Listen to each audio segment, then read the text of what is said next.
प्रश्न 5. सुबक व नामनिर्देशित आकृत्या काढा.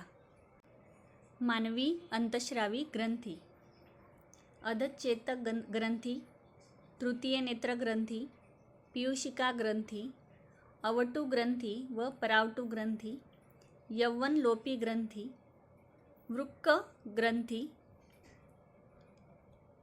अंडाशय आणि वृषण या मानवी अंतःस्रावी ग्रंथी आहेत. मानवी मेंदू, प्रमस्तिष्क घड्या, अनुमस्तिष्क सेतू, मेरुरज्जू, मस्तिष्क पुच्छ, अनुमस्तिष्क. नेफ्रॉन, बोमन्स संपुट, ग्लोमेरुलस, समीप संवलित नलिका आणि ही आहे दूरस्थ संवलित नलिका. ही आहे संचयी नलिका आणि मूत्रवाहिनीकडे. चेतापेशी, वृक्षिका, केंद्रक, पेशिकाय, अक्षतंतू आणि अक्षतंतूचे अग्र, त्यात मज्जावरण, श्वानची पेशी आणि रॅनवियरचा संकोच. इथे महत्त्वाची नावं आहेत वृक्षिका, केंद्रक, पेशिकाय, अक्षतंतू आणि अक्षतंतूचे अग्र. आणि मानवी उत्सर्जन संस्था, यामध्ये आकृती काढून महत्त्वाची नावं आहेत वृक्कस्थ ग्रंथी, वृक्क, मूत्रवाहिनी, मूत्राशय आणि मूत्रोत्सर्जक नलिका. ही महत्त्वाची नावे आहेत. प्रश्न 6. पुढील प्रश्नांची उत्तरे लिहा.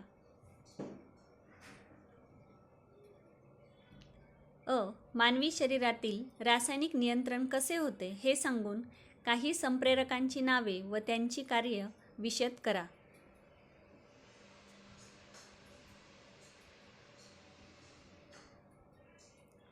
मानवी शरीरातील रासायनिक नियंत्रण हे संप्रेरकांच्या आणि रासायनिक पदार्थांच्या साहाय्याने होते. संप्रेरके अंतःस्रावी ग्रंथीतून तयार होतात, तर रासायनिक पदार्थ चेतांच्या संपर्क स्थानांजवळ निर्माण होतात.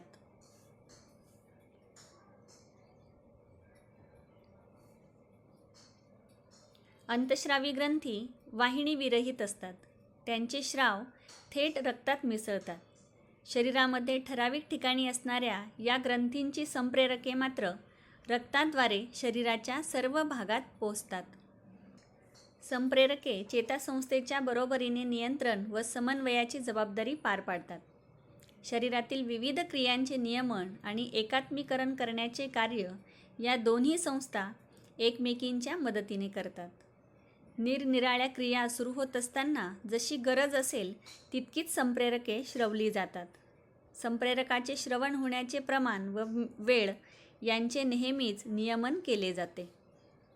पीयूषिका, अवटु, परावटु, अधिवृक्क, स्वादुपिंडातील काही पेशी, जननग्रंथी, अंडाशय आणि वृषणग्रंथी या यौवनलोपी महत्त्वाच्या अंतःस्रावी ग्रंथी आहेत.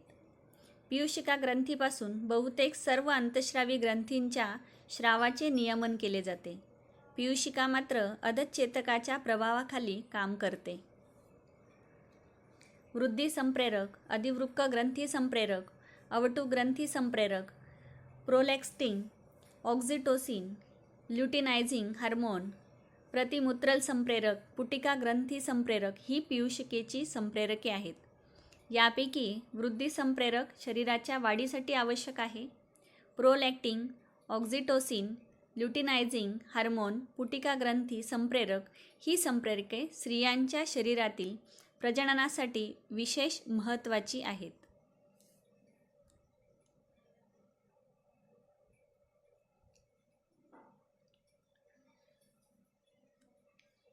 अंडाशयातून निर्माण होणारी इस्ट्रोजेन व प्रोजेस्टेरॉन ही स्त्रियांच्या शरीरातील संप्रेरके, तर वृषणातून निर्माण होणारे टेस्टोस्टेरॉन हे पुरुषांचे संप्रेरक लैंगिक विकासासाठी आवश्यक असते. स्वादुपिंडाच्या पेशींनी निर्माण केलेली ग्लुकॅगॉन आणि इन्सुलिन ही संप्रेरके रक्त शर्करेचे प्रमाण नियंत्रणाखाली ठेवतात. अवटु ही महत्त्वाची ग्रंथी थायरॉक्सिन आणि कॅल्सिटोनिन निर्माण करते. थायरॉक्सिनमुळे आपल्या शरीराचा चयापचय व्यवस्थितरित्या चालू राहतो. परावटूचे पॅराथार्मोन्स आणि अवटूचे कॅल्सिटोनिन ही दोन संप्रेरके रक्तातील कॅल्शियमच्या प्रमाणाचे नियंत्रण करतात. अधिवृक्क ग्रंथीची ॲड्रेनॅलिन व नॉरॲड्रेनॅलिन आणि कॉर्टिकोस्टेरॉइड ही संप्रेरके शरीरातील अनेक कार्य पार पाडतात. उदाहरणार्थ आणीबाणीच्या तसेच भावनिक प्रसंगी वर्तन नियंत्रित करणे, हृदय व त्याच्या संवहनी संस्थेचे उद्दीपन करणे, पोटॅशियम आणि सोडियमचे संतुलन ठेवणे व चयापचय क्रियेला उत्तेजन देणे. अशा रीतीने रासायनिक नियंत्रण ही खूप धीम्या गतीने होणारी परंतु दीर्घकाळ टिकणारी प्रक्रिया शरीराची समस्थिती टिकवते व समन्वय राखते. मानवी व वनस्पती उत्सर्जन संस्थेतील फरक लिहा.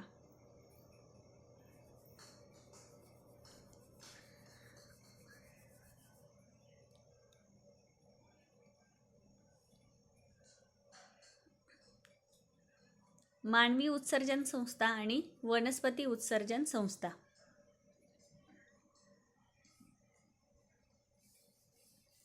मानवात उत्सर्जित पदार्थ विषारी असतात.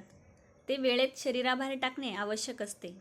वनस्पतीत उत्सर्जित पदार्थ उपयुक्त असतात. ते झाडांच्या सालीत साठवून ठेवतात. 2. युरिक आम्ल, युरिया, अमोनिया हे मानवातील उत्सर्जित पदार्थ आहेत. रॅफाइड्स, राळ, चीक, गोंद हे वनस्पतीतील उत्सर्जित पदार्थ आहेत. मानवातील उत्सर्जन क्रिया क्लिष्ट असते. त्यासाठी विकसित अवयव असलेली उत्सर्जन संस्था असते. वनस्पतीमधील उत्सर्जन क्रिया सोपी असते. वनस्पतींमध्ये टाकाऊ पदार्थ बाहेर टाकण्यासाठी विशेष उत्सर्जक अवयव किंवा उत्सर्जक संस्था नसते.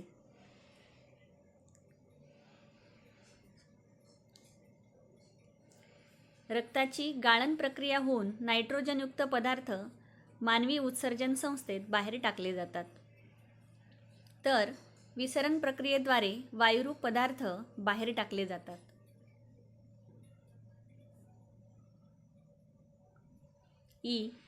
वनस्पतींमधील समन्वय कशा प्रकारचा असतो याचे सोदाहरण स्पष्टीकरण द्या. 1. वनस्पतींमध्ये प्राण्यांप्रमाणे चेतासंस्था किंवा स्नायू संस्था नसतात. बाह्य उद्दीपनास प्रतिसाद म्हणून वनस्पतीच्या कोणत्याही भागाची हालचाल होते, काही वेळा वाढ होते. अशा 2 प्रकारच्या हालचाली म्हणजेच वृद्धी संलग्न आणि वृद्धी असंलग्न हालचाली या वनस्पतीत समन्वय घडवून आणतात.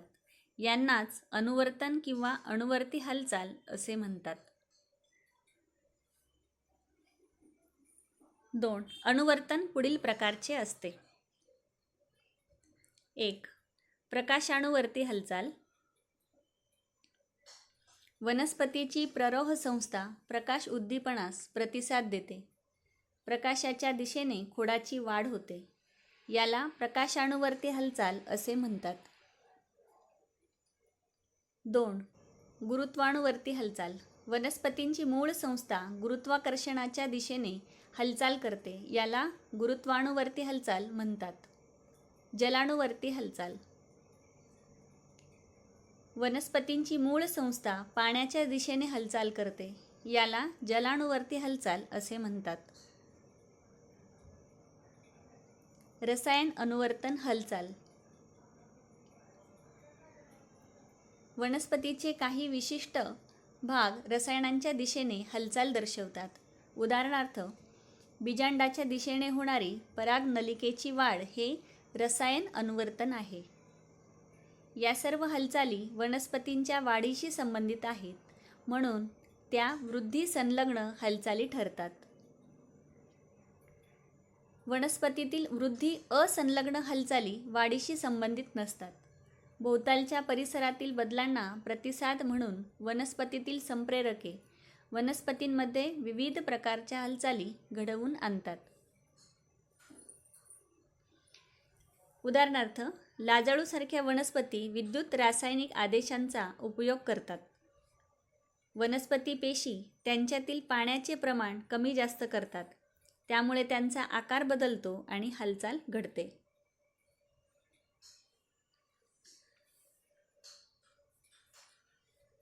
प्रश्न 7. तुमच्या शब्दात सोदाहरण स्पष्टीकरण द्या.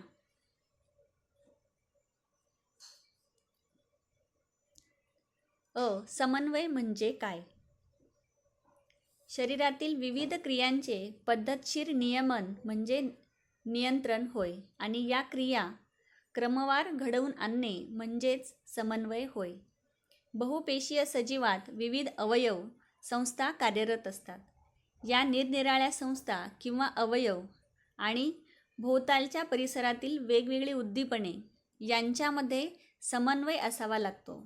या समन्वयामुळेच सजीव आपले जीवन सुरळीतपणे जगू शकतात. उदाहरणार्थ, हृदयाचे ठोके आणि श्वासोच्छवासाची गती यात कायम समन्वय असतो. मानवी उत्सर्जन ही प्रक्रिया कशी चालते? मानवी उत्सर्जन संस्थेत 2 वृक्क, 2 मूत्रवाहिनी, मूत्राशय आणि मूत्रोत्सर्जक नलिका या अवयवांचा समावेश होतो. वृक्कांमार्फत रक्तातील टाकाऊ पदार्थ आणि जास्तीचे अनावश्यक पदार्थ वेगळे करून मूत्र तयार केले जाते. वृक्कांमधील नेफ्रॉनमध्ये रक्त गाळण्याची क्रिया होऊन मूत्र तयार होते. नेफ्रॉनच्या बोमन संपुटात ग्लोमेरुलस हे रक्तकेशिकांचे जाळे असते. यकृतात चयापचयाच्या कारणाने तयार झालेला युरिया रक्तात येतो. हे युरियायुक्त रक्त जेव्हा ग्लोमेरुलसमध्ये येते त्यावेळी रक्तकेशिकांमधून हे रक्त गाळले जाते. बोमन संपुटाच्या निवडक्षम पारपटलातून पाण्याचे रेणू आणि इतर पदार्थांचे लहान रेणू छिद्रातून बाहेर पडतात. बोमन संपुटात असलेला द्राव नंतर नेफ्रॉन नलिकेत उतरतो. नेफ्रॉन नलिकेच्या विविध भागात पाणी आणि उपयुक्त रेणूंचे पुन्हा रक्तात शोषण केले जाते. शरीराला आवश्यक नसलेल्या सर्व घटक द्रव्यांपासून मूत्र तयार होते. तयार झालेले मूत्र मूत्रवाहिनीमार्फत नेऊन मूत्राशयात काही काळापर्यंत साठवले जाते. मूत्रविसर्जन करण्यावर आपले ऐच्छिक नियंत्रण असते, त्यामुळे इच्छा झाल्यावर मूत्रोत्सर्जन मार्गाद्वारे ते बाहेर टाकले जाते. मानवामध्ये वृक्क हा उत्सर्जनाचा महत्त्वाचा अवयव असला तरी त्वचा आणि फुफ्फुससुद्धा उत्सर्जनाच्या कार्यात मदत करतात.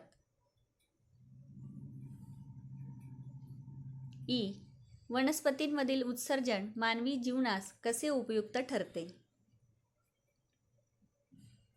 वनस्पतींसाठी जे पदार्थ उत्सर्जित असतात त्यातील बरेचसे पदार्थ मानवाला उपयुक्त असतात. उदाहरणार्थ, रबराचा चीक यापासून रबर बनवले जाते. रबराचे हजारो उपयोग आहेत. डिंक, राळ इत्यादी पदार्थांचा मानवाला विविध प्रकारे उपयोग होतो. वनस्पतींची पाने ठराविक ऋतूत गळतात, हे उत्सर्जनाचे कार्य आहे. या गळणाऱ्या पानांमुळे खत निर्मिती होते.